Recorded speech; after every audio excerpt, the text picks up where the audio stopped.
Hello students, welcome to my YouTube channel. आज हम NEET 2020 question paper solve करने जा रहे हैं। सबसे पहले हम फिजिक्स का पार्ट सॉल्व करेंगे। तो फर्स्ट क्वेश्चन है हमारे पास, a cylinder contains hydrogen gas at pressure of 249 kilo pascal and temperature 27 degree Celsius, its density is. हमें एक सिलेंडर है, उसमें हाइड्रोजन गैस है, प्रेशर और टेम्परेचर दिया है, हमें उसकी डेंसिटी फाइंड आउट करनी है। ये काइनेटिक्स ऑफ गैसेस का क्वेश्चन है। हम इसमें हमारी आइडियल गैस इक्वेशन को यूज करेंगे। वो क्या है हमारे पास, P V is equal to N R T. अगर मैं इसको खोल के लिखूं तो मैं इसको लिख सकता हूँ P V is equal to N. क्या होता है, एन होता है हमारे पास नंबर ऑफ मोल्स, और नंबर ऑफ मोल्स का फॉर्मूला होता है हमारे पास given mass divided by molecular mass. तो मैं एन की जगह पे इसका फॉर्मूला लगा रहा हूँ। गिवन मास सपोज मेरे पास स्मॉल एम है और मोलिकुलर मास मेरे पास कैपिटल एम है, आर टी। मुझे डेंसिटी फाइंड आउट करनी है। डेंसिटी होती है हमारे पास, डेंसिटी जो है वो मास ओवर वॉल्यूम होती है। तो वी को इधर लेके आते हैं, बाकी सब कुछ उधर लेके जाते हैं। डेंसिटी बनाने की कोशिश करता हूँ मैं इस इक्वेशन से। ये हो जाएगा P इंटू एम, ये आर टी इधर आके डिवाइड हो जाएगा और इधर बचेगा ये small M divided by V, जो कि ये इक्वल टू किसकी हो जाएगा, ये हमारे पास डेंसिटी के इक्वल हो जाएगा। अब प्रेशर हमें गिवन है, प्रेशर हमें गिवन था 249। Molecular mass for hydrogen gas होगा 2। आर की वैल्यू हमें गिवन है 8.3। टेम्परेचर दिया हमें 27 डिग्री सेल्सियस। इसको केल्विन में चेंज करेंगे, 273 प्लस करेंगे इसमें तो ये बन जाएगा 300। यहाँ से पॉइंट हटाएंगे तो ऊपर 10 आ जाएगा, ये 3 पे कैंसिल होगा, यहाँ पे ये 100 आ जाएगा, एक 0 यहाँ पे जाएगी। आंसर आएगा 0.2 किलोग्राम पर मीटर की क्यूब। तो आपका बी ऑप्शन जो है वो राइट ऑप्शन है। बढ़ते हैं सेकंड क्वेश्चन की तरफ। नेक्स्ट क्वेश्चन है हमारे पास, a body weighs 72 Newton on the surface of Earth. What is the gravitational force on it at a height equal to half the radius of the Earth? हमें कहा है कि अर्थ के surface पे जो बॉडी का वेट है वो 72 न्यूटन है। हमें पता करना है कि at a height equal to half the radius of the earth, उसकी हाइट कितनी होगी। ये केस वो केस है जब हमारा ऑब्जेक्ट जो है वो अर्थ से कुछ सर्टेन हाइट पे पड़ा होता है और वहां पे हमें उसकी जो ग्रेविटेशनल फोर्स होता है वो फाइंड आउट करना होता है। तो जो हमें पता है कि जो ग्रेविटी है वो उसका फॉर्मूला होता है Gm/r की स्केल, जहाँ पे ये r होता है डिस्टेंस कि वो कहाँ पे रखा हुआ है। तो हम कह सकते हैं कि जो ग्रेविटी है वो इनवर्सली प्रोपोर्शनल टू है r का स्क्वायर। यहाँ पे सारी चीजें कांस्टेंट रहेंगी क्वेश्चन में, सिर्फ हमें जो हाइट है वो इंक्रीज होगी। पहले वो अगर स्टार्टिंग के केस में वो अगर जब r था तो हमारा जो वेट था वो 72 न्यूटन था। अब हमें ये पता करना है कि जब r जो हो जाएगा r प्लस r/2 का क्या है, at a height equal to half the radius of the earth. r तो पहले से ही है रेडियस, और उसका रेडियस का हाफ एक्स्ट्रा मीन्स ये हो जाएगा हमारे पास 3/2r। जब इतनी हो जाएगी तब वेट कितना होगा ये हमें फाइंड आउट करना है। तो हमें पता है कि इनवर्सली प्रोपोर्शनल टू रिलेशन है स्क्वायर रूट के, तो हम करेंगे 72 को 3/2 का स्क्वायर, ये हो जाएगा 72, 3 का स्क्वायर 9 मल्टीप्लाइड बाय 4, 9 8 जा 72, 8 4 जा 32। तो हमारा जो वेट आ जाएगा वो आ जाएगा 32 न्यूटन। कैसे किया, हमें बाकी चीजें तो कांस्टेंट ही रहनी है, सिर्फ रेडियस से ही इफेक्ट पड़ रहा है, क्योंकि हमें बोला ही गया है कि सिर्फ रेडियस को जो है उसको बढ़ाया गया है।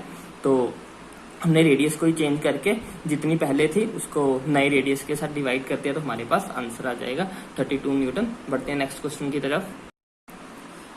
नेक्स्ट क्वेश्चन है हमारे पास, 2 particles of mass 5 kilogram and 10 kilogram respectively are attached to the 2 ends of a rod of length 1 meter with negligible mass. The center of mass of the system from the 5 kilogram particle is nearly at a distance of, हमें centre of mass find out करना है from the 5 kilogram mass. 5 kilogram वाले मास की तरफ से हमें centre of mass find out करना है। सपोज हमारे पास ये 5 किलोग्राम है और ये हमारे पास 10 किलोग्राम है। इनको एक लाइन ज्वाइन कर रही है जो कि 1 मीटर या फिर 100 सेंटीमीटर की है। हमें फाइंड आउट करना है कि सेंटर ऑफ मास किधर किस कितनी दूर होगा 5 किलोग्राम वाले से। एक बात तो क्लियर है कि बिल्कुल सेंटर में नहीं होगा। बिल्कुल सेंटर में कब होता है, जब दोनों वेट बराबर होते हैं। अगर दोनों 10-10 के होते तो बिल्कुल सेंटर में मीन्स 50 पे हमारा जो होता वो 50 सेंटीमीटर पे सेंटर ऑफ मास होना था, लेकिन यहाँ पे दोनों बराबर नहीं है। तो हमें ये पता है कि सेंटर ऑफ मास शिफ्ट करेगा उस तरफ जिस तरफ हमारा हैवी ऑब्जेक्ट होगा। हैवी ऑब्जेक्ट की तरफ सेंटर ऑफ मास जो है वो शिफ्ट कर जाएगा। मींस 50 से इधर, अगर यहाँ पे 50 सेंटीमीटर है तो इस तरफ तो सेंटर ऑफ मास हो ही नहीं सकता, क्योंकि उसे शिफ्ट करना है हायर मास की तरफ। तो इस साइड वो पॉसिबल होगा।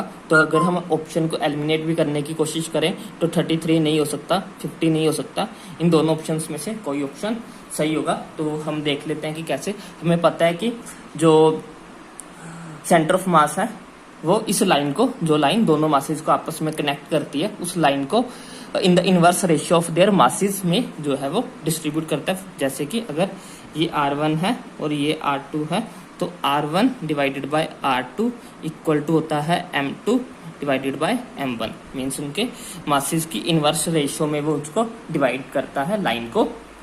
तो हमारे पास R1 नहीं है, R2 नहीं है, M2 हमारे पास मास कितना है 10 किलोग्राम और M1 मास कितना 5 किलोग्राम। मीन्स ये हो गया 2:1। 2:1 में डिवाइड करेगा मीन्स टोटल पार्ट्स ये कितने हो जाएंगे 3। हमें 100 को 3 पार्ट्स में डिवाइड करना है। एक पार्ट जो हो जाएगा वो ऑलमोस्ट 33.33 का हो जाएगा। हमें R1 से डिस्टेंस फाइंड आउट करना है। मीन्स ये वाला, ये है 2 टाइम्स, मीन्स इसको 2 से मल्टीप्लाई करेंगे तो हमारे पास आ जाएगा 66.66। ऑलमोस्ट जो है वो 67 सेंटीमीटर के बराबर है। तो हमारा आंसर ऑप्शन नंबर जो होगा वो सी जो होगा वो करेक्ट आंसर होगा। आई होप आपको समझ में आए। बढ़ते हैं नेक्स्ट क्वेश्चन की तरफ। नेक्स्ट क्वेश्चन है हमारे पास, a spherical conductor of radius 10 centimetre has a charge of 3.2 into 10 की power -7 coulomb distributed uniformly. What is the magnitude of electric field at a point of 15 centimeter from the center of the sphere?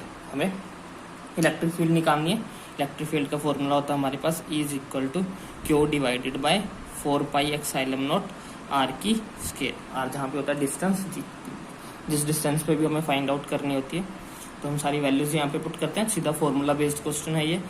Q की value है हमारे पास given है। Q charge कितना 3.2 into 10 की power -7, 3.2 into 10 की power -7 multiplied by 1/4πε0 की value हमें गिवन है 9 इंटू 10 की पावर 9 डिवाइडेड बाय आर का स्क्वायर करना है। आर यहाँ हमें मीटर में लेना होता है, यहाँ पे मैं सेंटीमीटर में दिया है। हमें फाइंड आउट कहाँ पे करना है 15 सेंटीमीटर फ्रॉम द सेंटर। 10 हमें तब यूज करना होता अगर हमें सरफेस पे बोला होता। अगर ये बोलते कि सरफेस पे पता करो इलेक्ट्रिक फील्ड तब हम 10 को यूज करते। अब हमें बोला कि at a distance of 15 centimetre पे पता करना है तो हम 15 को यूज करेंगे। ये इसको हम लिख सकते हैं 15 इंटू 10 की पावर -2 इसका स्क्वायर माइनस ये इसको हमने मीटर में कन्वर्ट किया इसलिए 10 की पावर -2 से मल्टीप्लाई किया। इन दोनों को मल्टीप्लाई करेंगे ये हमारे पास आ जाएगा 228 मल्टीप्लाइड बाय यहाँ से आ जाएगा 10 की पावर 2, नीचे आ जाएगा 15 का स्क्वायर 225 इंटू 10 की पावर -4